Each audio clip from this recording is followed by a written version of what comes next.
Então a minha família já olhou e falou, opa, esquece a carreira, né, de ser médico, esquece a carreira de ser veterinário. E, Matheus, acho que você tem uma... eu fui, assim, sendo orientado para ir para essa trilha. E desde então, saí, né, do curso e fui para a academia.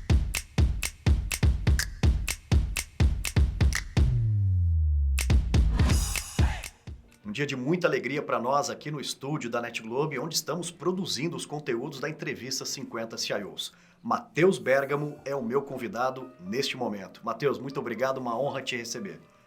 Obrigado, o prazer é todo meu, a honra é toda minha poder fazer parte desse momento e desse time seleto aqui de profissionais da área de tecnologia que vem a compor essa história junto com a NetGlobe dos 50 CIOs. Muito legal, Matheus. Matheus, a gente estava batendo um papo aqui nos bastidores, né? Falando um pouquinho quanto que é agradável nós falarmos de infância, falar um pouquinho da onde nós viemos, um pouco de família. E você é do interior, você mora em Indaiatuba. Queria conhecer um pouquinho mais da sua história, começando lá do início, de criança. Bom, eu sou criado, né? Nascido em Indaiatuba, de uma família simples. Tenho 3 irmãs, um pai, minha mãe já é falecida, mas a oportunidade que eu tive de estar no interior, mas ao mesmo tempo estar conectado com grandes oportunidades, né? Desde o desenvolvimento, estudando, escolhendo, né? as oportunidades assim, desde criança, mas ao mesmo tempo olhando e falando, olha, qual é o futuro que me espera, né? Porque falar de tecnologia na minha infância era algo que não era tão presente, né? A gente tinha a TV, a gente tinha a rádio, a gente tinha alguns dispositivos que fazia parte da nossa rotina diária, mas ainda a tecnologia não era algo tão presente. E diferente do momento que eu vivo hoje, né, olhar o passado é saber que as escolhas que eu tive na minha infância, ou seja, eu tinha uma conexão, né, de olhar e falar, opa, eu tenho uma vontade de pensar em algo diferente, né? A vontade do meu pai era que eu fosse um veterinário, a vontade da minha mãe era que eu fosse médico, sempre tinha, mas quando eu escolhi na minha infância, né, e comecei a falar com os meus amigos que gostava, né, de computador, gostava de operacionalizar equipamentos, falou, não, esse negócio isso daí é coisa de louco, não é coisa que vai ser fácil. Eu falei, não, eu vou investir nisso, eu vou estudar nisso, e eu comecei bem cedo, né? E também podendo conectar as minhas infâncias, né?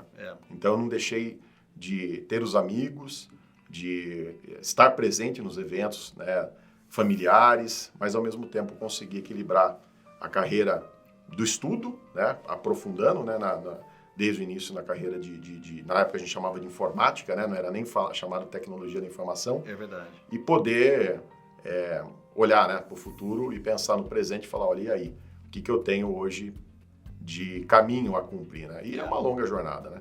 Então a minha infância ela foi muito pensada em oportunidades, né, no futuro. Matheus, nós temos idades muito parecidas, né? Então eu vivi um pouco disso que você está dizendo, né?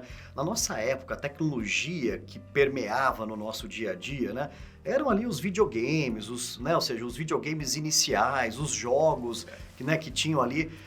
Você lembra de alguma coisa dessa época? Como que foi? Você era conectado com isso? Você tocou no assunto. E por que videogame não veio, talvez na minha expressão agora de falar, porque assim como acho que muitos pais de algumas, né, pessoas do nosso talvez, da nossa experiência, da nossa idade, falava que videogame era coisa que tirava a atenção da escola. Então, onde que eu jogava videogame? Eu jogava videogame na casa dos meus amigos, dos primos. Eu não tive essa oportunidade, mas desde então, quando eu comecei a ganhar meu dinheirinho, poder fazer as conexões, né, em termos de olhar os eletrônicos, aí eu comecei a ter essa interação. Mas aí o videogame entrou bem mais pra frente, né? A minha infância, ela não teve tanta interação com esse mundo de videogame. Eu tive muito mais alguns jogos que eram mais dinâmicos, né? Desde a época do Banco Imobiliário, War, jogos mais personificados, né? Mas aí, claro, quando a gente vai assumindo uma certa idade, vai ganhando um pouquinho nosso dinheiro, aí eu comecei a conectar. Sou da época desde do Atari, depois a gente foi para a época quando veio o Master System, aí veio essa evolução, mas saí do mundo.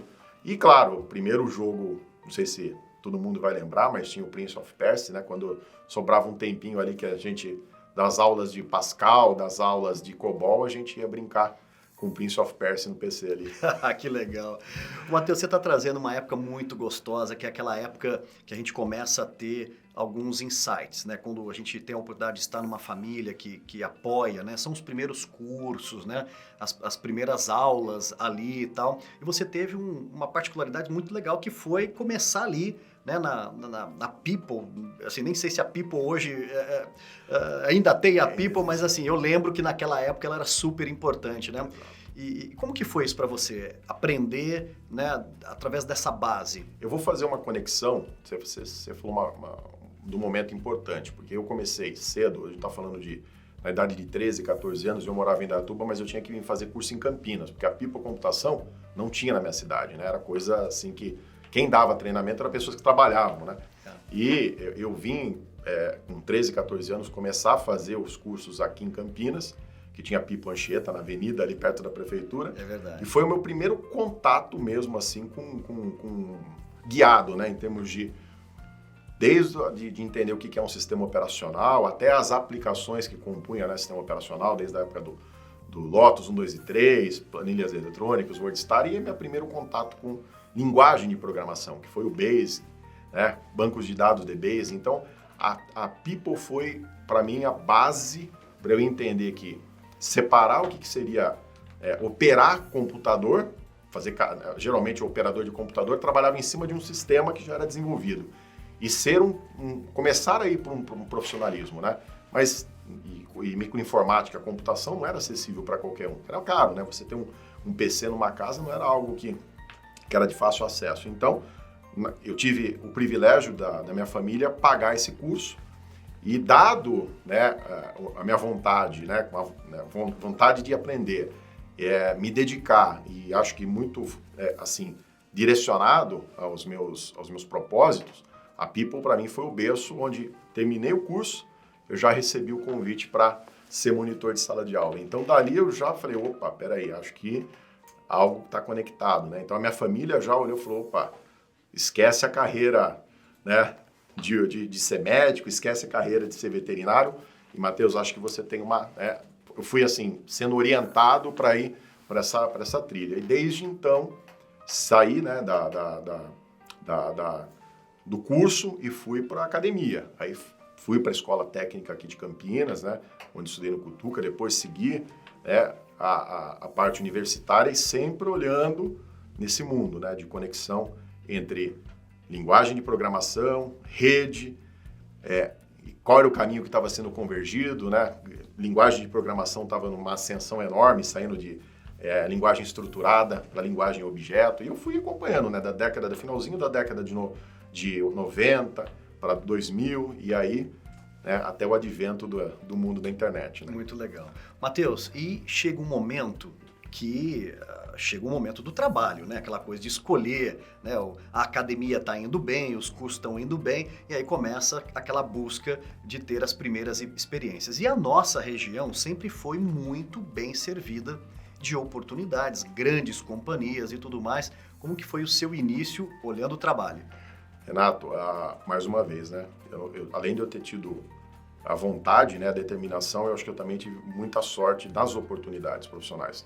Eu, saindo do curso técnico, a Motorola estava se instalando aqui na região, né, no finalzinho da década de 90, início de 2000, e eu, saindo do colégio técnico, falei, quer saber? Vou me inscrever para algumas vagas de estágio. E a Motorola estava buscando. Então, foi meu primeiro, como se diz, contato com grandes corporações e já de cara uma multinacional.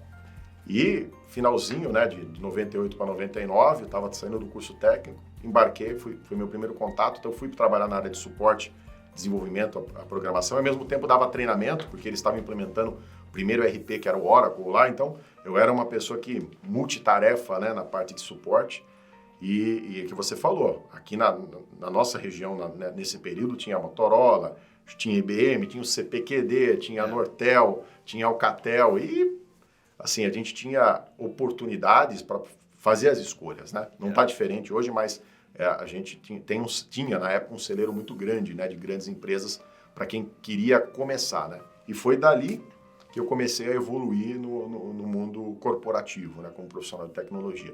E estou até hoje. Que legal, uma carreira super reconhecida, bonita, ainda, né? Ou seja, muita coisa para vir, né, Matheus? Você é muito jovem ainda, claro, desfrutando de uma posição super importante com muita responsabilidade. Matheus, nós sabemos que uma carreira, ela não é só de uma forma linear, ou ela não é uma forma linear, né? Talvez a gente compartilhe aqui algumas passagens, mas a gente sabe que a carreira é um grande aprendizado. E minha pergunta, ela está centrada naquele momento chave, né? Onde nós, ao refletir hoje, né, diríamos o seguinte: uau, se eu tomasse um caminho para a direita e não para a esquerda, talvez eu não estaria aqui. Tem um momento que para você foi um grande divisor de águas na sua trajetória profissional que você poderia compartilhar conosco? Bom, Renato, de fato, como eu venho dizendo para você, disse agora, né, e vinha dizendo para você, chegou um momento que você tem que estar do outro lado do muro. E ter saído da cadeira do técnico, né, um mundo mais binário, muito mais analítico, e ter assumido uma cadeira de gestão, e principalmente gestão de pessoas, gestão de time, para mim foi o grande divisor de águas, né? Quando você atua, né, não vou dizer sozinho, mas quando você é um protagonista e você trabalha dentro de um time, você tem ali seus papéis, suas responsabilidades muito bem desenhadas e você se colabora.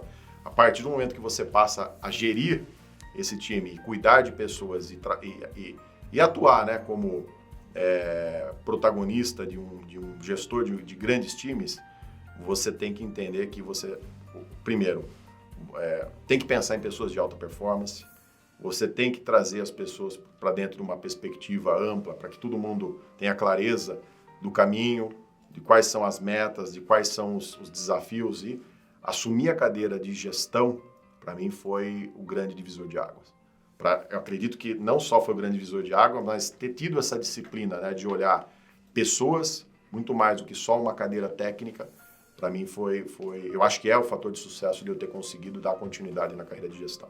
Matheus, uma das coisas maravilhosas do nosso segmento de tecnologia é a gente poder participar de projetos que têm propósito, projetos que são estruturantes, né? E a tecnologia viabiliza tudo isso. Tem um projeto que marcou a sua trajetória?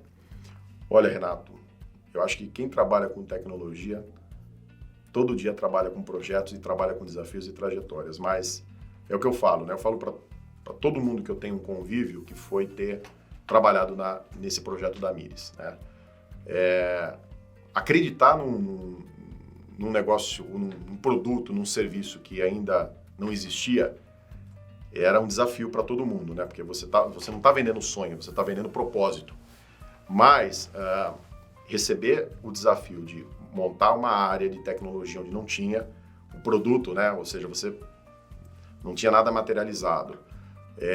Construir junto com os principais stakeholders, porque no final é dinheiro do investidor que está aplicando numa startup em cima de uma expectativa de retorno. E ao mesmo tempo, falar o seguinte: olha, nós vamos investir, nós vamos montar, tem um plano de negócio, o desafio é construir algo que a gente não tem e vou mais além. Além disso, em um ano, nós temos que fazer o IPO. O que aconteceu? Esse foi o projeto da Mires. Em 2 anos, construir a área de tecnologia, trabalhar na área de sustentação, a divisão do negócio, montar times para ter uma rotina de startup. Eu acho que quem daqui já trabalhou com essa dimensão sabe como que é a dinâmica, né? Porque uma startup não é você entra e tem hora para ir embora. Não, muito pelo contrário, você trabalha com entregáveis e entregáveis alinhados à expectativa de todos, entendeu? Então você tem que se colaborar. E além disso, né, não tínhamos RP, então tivemos que implementar um RP não só para estruturar uma empresa dentro dos seus processos chaves, mas ao mesmo tempo para garantir que seus controles sejam aderentes, porque daqui a um ano a gente tinha que fazer um IPO para receber mais aporte financeiro. Então, falando de carreira, falando de gestão, falando de desafio, onde você tem que entregar no tempo certo, no custo certo e na qualidade devida, a Mires, para mim, foi um grande projeto, né? Foi um projeto onde eu entrei e tudo que eu aprendi ali eu levo como legado para os desafios que aparecem no meu caminho. Como uma empresa especialista em conectar pessoas, a NetGlobe entrega soluções para as empresas estarem cada vez mais alinhadas ao novo. Reúna pessoas. Conheça o escritório do futuro. Matheus, chegou o momento agora de nós nos dirigirmos um pouquinho às novas gerações e principalmente aquelas pessoas, né, que sempre nos cobram, dizendo, pô, fala uma linguagem boa, né, pra gente entender o que é uma carreira de tecnologia, explica um pouquinho quais são os grandes atrativos. Então é o momento de nós deixarmos uma mensagem, né, para as pessoas que gostam de tecnologia, né, mas muitas vezes não tem, talvez, o chamamento, né, para se interessar e querer entrar nesse mundo nosso da tecnologia. O que nós podemos deixar para essas pessoas que gostam de tecnologia? Olha, primeiro que é sempre um prazer olhar um jovem, olhar qualquer profissional, seja jovem, qualquer profissional que queira começar nessa carreira, né, de tecnologia, porque é uma carreira muito ampla. Mas o fato é saber que essa pessoa não vai ter vida tranquila, né? Não só tranquila porque ele vai ter que estudar muito, mas ao mesmo tempo não vai ter vida tranquila porque ele vai ser uma pessoa de protagonismo a todo momento. E na área de tecnologia, eu ainda sou da visão que você tem dois perfis de profissionais de tecnologia. Você tem o perfil do profissional, que eu faço uma analogia como você constrói uma casa. Você tem o profissional de tecnologia, que é a pessoa que sustenta a casa. É aquela pessoa que você tem uma casa de pé e o principal papel dele é garantir o controle, a disponibilidade, a integridade de todo esse ambiente. Então é um profissional que hoje ele vai ter que garantir a sustentação desse legado. E é um papel muito importante, porque o papel do profissional que, além de ele ter uma carreira técnica, ter uma visão da área de negócio e praticamente garantir, né, que o ambiente esteja íntegro, controlado e disponível, ele é importante. E para mim, né, no meu ponto de vista, é um perfil de profissional que ele precisa, né, estar preparado para assumir esse desafio. E ao mesmo tempo, para uma casa ela tá pronta, existe o outro perfil do profissional que ele desenvolve a casa, né? Então aí é o perfil do profissional de inovação, de transformação. E a gente tem, né, de maneira muito distinta esses dois ou mais tipos de perfis que se enquadram dentro, né, dos modelos. Mas o perfil inovador também é muito importante. Então você precisa hoje ter uma carreira e você vai ser desafiado em inovar e transformar. Por quê? Porque assim como você tem que ter uma casa boa, né, sustentável, né, para cuidar, né, porque você tem que cuidar e deixar esses ambientes, né, prontos, alguém vai te desafiar para querer uma casa maior, alguém vai querer te desafiar para ter uma casa diferente, alguém vai querer uma casa que traga algo que essa casa atual não traga. Então, assim, o profissional de tecnologia, ele tem que ter os drives, ele também tem que ter esse engajamento de transformar, não só ser um profissional técnico, de sustentação, de operação, de ter que ficar cuidando ali daquele mundo, né? Ele vai ser muito mais desafiado para ser o protagonista e mudar, né? Ser o agente de transformação junto com o business, né? Então, eu acho que se eu pudesse dar esse recado existe dois caminhos você a seguir. O caminho que é de inovação e transformação e o caminho que é de operação e sustentação desse mundo que é a toda hora, né, mudado ao mesmo tempo, né? Então a gente precisa ter esse drive. Eu acho que é esse o recado que eu tenho. Grande recado claro, fácil de entender, muito bacana.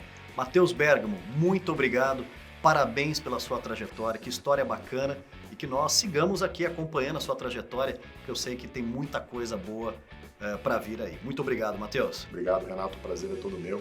Agradeço imensamente essa oportunidade. Muito obrigado. Valeu.